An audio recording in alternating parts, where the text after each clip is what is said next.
Hello বন্ধুরা, কেমন আছো তোমরা সবাই? আশা করি অনেক অনেক ভালোই আছো।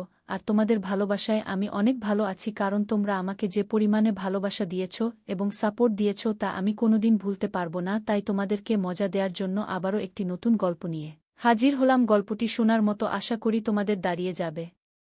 আমি অনেক ছোট বয়সে বিয়ে করেছিলাম এবং স্বামীর রুমে প্রথমবার প্রবেশ করার সময় আমি খুব ভয় পেয়েছিলাম। তখন আমার শ্বশুর এসে বললেন, তুমি একা থাকতে ভয় পাবে না, আমি তোমার পাশে থাকব। শ্বশুর আমাকে আমার স্বামীর ঘরে নিয়ে গিয়েছিলেন। এরপর আমার স্বামী আর শ্বশুর দুজনেই সেখানে ছিলেন, যা আমার জন্য খুবই অস্বস্তিকর ছিল। আমার নাম নেহা, আমি দেখতে অনেক সুন্দর ছিলাম, গায়ের রং ছিল ফর্সা অনেক। আমি যেখানে বড় হয়েছি সবাই আমাকে দেখে হিংসা করত। আজকের গল্পে আমি তোমাদের আমার জীবনের সত্যি কিছু অভিজ্ঞতা শেয়ার করব। আমি 8 বছর সে বিয়ে করি এবং আমার স্বামী আমার থেকে এক বছর বড় ছিলেন। এটা আমার জন্য একটা কঠিন পরিস্থিতি ছিল, কারণ এত কম বয়সে বিয়ের পর কেমন অনুভূতি হতে পারে সেটা আমি বুঝতে পারিনি। ছোটবেলায় যখন আমি মাত্র 6 বছর বয়সী ছিলাম, আমার এক আত্মীয় আমাকে একটি আশ্রমে রেখে চলে যান।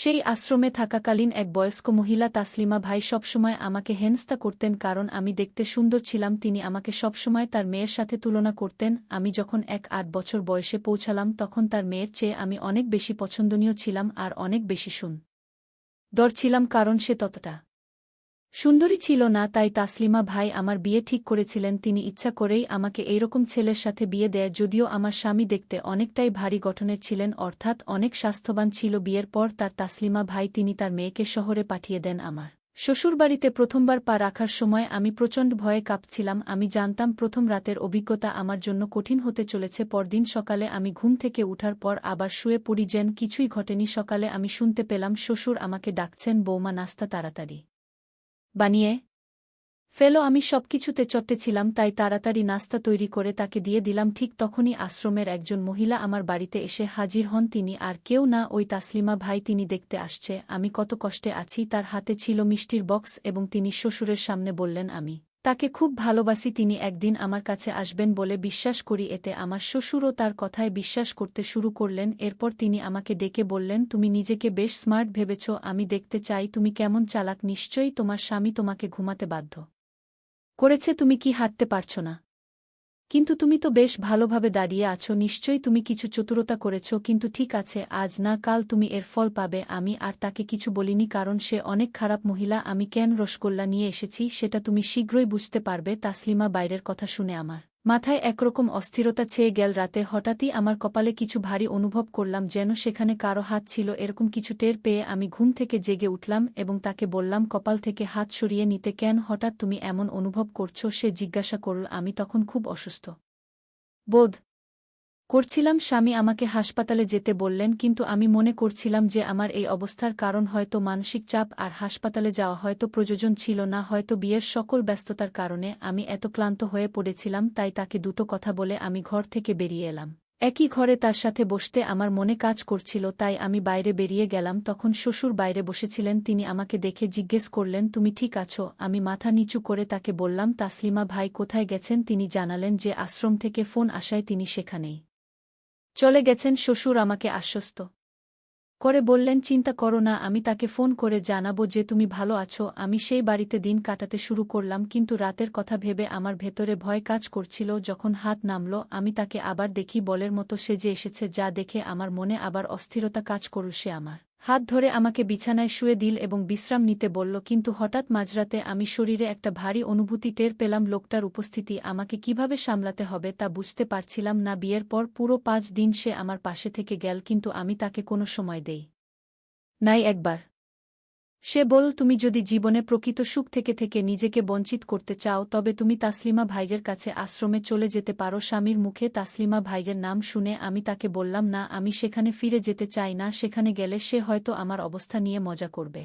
সুমনকে বললাম, আমি খুব চিন্তিত। তারপর আজ আমার কোথাও যাওয়ার প্রয়োজন ছিল না, তবে আমি আমার ঘর থেকে বের হয়ে এসেছি। পরে আমার শ্বশুর আমাকে ডেকে পাঠালেন। আমি যখন রুমে ঢুকলাম দেখলাম তার ওষুধের বক্স একটা কিছু লেখা ছিল। এটা ঘুমের ওষুধ ছিল। ভাবলাম আজ এটা দিয়ে কোনো অজুহাত দেখিয়ে পার পাওয়া যাবে। তারপর আমি বক্সটা নিয়ে রান্নাঘরে গেলাম। রান্নাঘরে গিয়ে আমি দেখলাম আমার স্বামী নেই। দীর্ঘ সময় ধরেই সে অনুপস্থিত। আমি নিজের মাঝে অস্থিরতা অনুভব করলাম, তাই সেই ওষুধের বক্সটি হাতে নিয়ে ফিরে এলাম আর ওষুধ খেয়ে নিয়েছিলাম। কিছুক্ষণ পর আমি লক্ষ্য করলাম আমার স্বামী গভীরভাবে আমার দিকে তাকিয়েছিল। রাত একটা বেজে গেল। তারপর সে আমাকে তার পছন্দ কিছু দিয়েছিল। আমি অল্প কিছু সময় পর ঘুমিয়ে পড়লাম এবং গভীর ঘুমে তলিয়ে গেলাম। ঘুমের মধ্যে আমি অদ্ভুত স্বপ্ন দেখলাম, যেন কিছু ঘটছে যার স্পষ্ট স্মৃতি আমার মনে নেই। ঘুম থেকে উঠে দেখি আমার স্বামী পাশে শুয়ে আছে। আমি উঠার চেষ্টা করলাম কিন্তু ব্যর্থ হলাম। তখন সে আমাকে সাহায্য করল। স্বামী আমার প্রতি সহানুভূতিশীল ছিল, বলল, তুমি কিছু সময় বিশ্রাম নাও, আমাদের বাড়িতে কাজের মেয়ে আছে, তারা সব কাজ করে নেবে। আমি তার কথা শুনে শান্ত হলাম, কিন্তু আমার মনে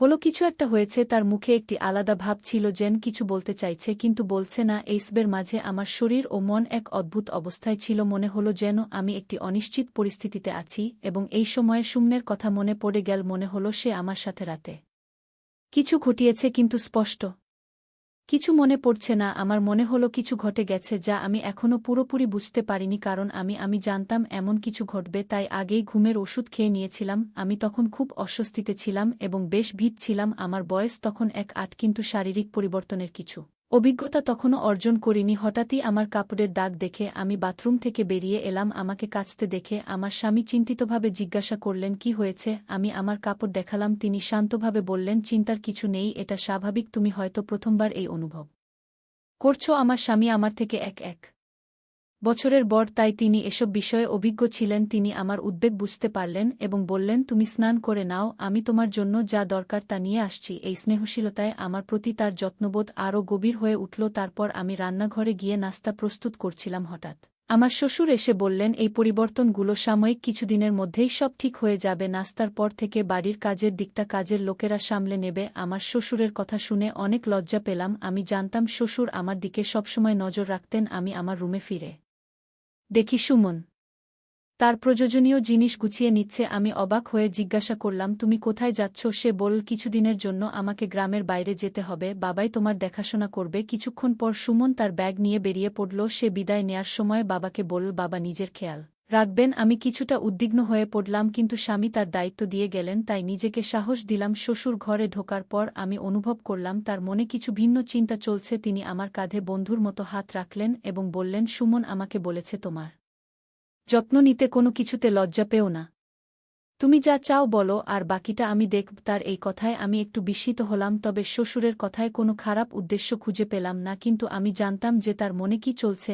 আমি তার প্রতি একটু প্রতিক্রিয়া দেখালাম এবং সে তার হাত সরিয়ে নিল। আমি খুশি ছিলাম যে সুমন কয়েকদিনের জন্য বাড়িতে আসবে না, তাই আমি নিজেকে একটু স্বস্তি দিলাম। তবে আমার শ্বশুরের আচরণ নিয়ে কিছুটা উদ্বিগ্ন ছিলাম। রাতে শ্বশুর আমার জন্য কিছু নিয়ে আসলেন এবং কাজের লোকদেরকেও নাস্তা করতে বললেন। তিনি বললেন, তুমি ভালো আছো না, তাই আমি যদি সাহায্য না করি তাহলে কে করবে? তার কথাগুলো শুনে আমি একটু সন্দেহ করছিলাম। শ্বশুর বললেন, সুমন তার কাজে ব্যস্ত, তাই এখন তোমার দেখাশোনা আমাকেই করতে হবে। তিনি যখনই আমার রুমে আসতেন তখনই কিছু না কিছু বলতেন। আমি বুঝতে পারছিলাম তিনি আমাকে তার ছেলের চেয়ে বেশি গুরুত্ব দিচ্ছেন। একদিন তিনি আমাকে কেনাকাটা করতে নিয়ে গেলেন।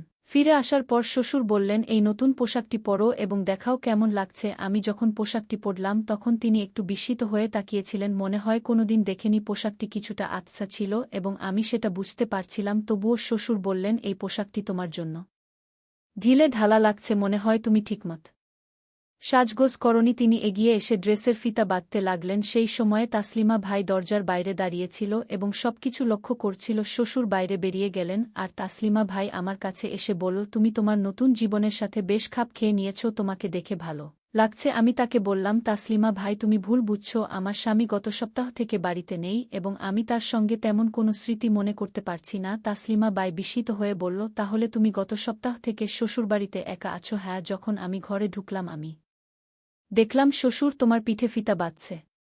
তাসলিমা বায়ে মুচকি হেসে বলল, তোমাদের মধ্যে কিছু একটা ঘটছে, তাই না? তিনি আমার দিকে তাকিয়ে বললেন, তুমি ভালো সময় কাটাচ্ছ মনে হচ্ছে। তারপর তিনি আমার হাতে একটি বিয়ের কার্ড তুলে দিয়ে বললেন, এটা আমার মেয়ের বিয়ের আমন্ত্রণপত্র, বিয়েতে আসতে ভুল আর শ্বশুর ও স্বামীকে একই রকমের পোশাক পরতে বলো। তাসলিমা ভাই তখন আমার দিকে এক নজরে তাকালেন, যেন কিছু বুঝতে পারলেন। আমি তার দিকে তাকিয়ে বুঝতে পারছিলাম কিছু অস্বস্তি হচ্ছে। আমি রুমে ফিরে আয়নার সামনে দাঁড়িয়ে দেখলাম শরীরে কিছুটা পরিবর্তন হয়েছে যা আমি আগে খেয়াল করিনি।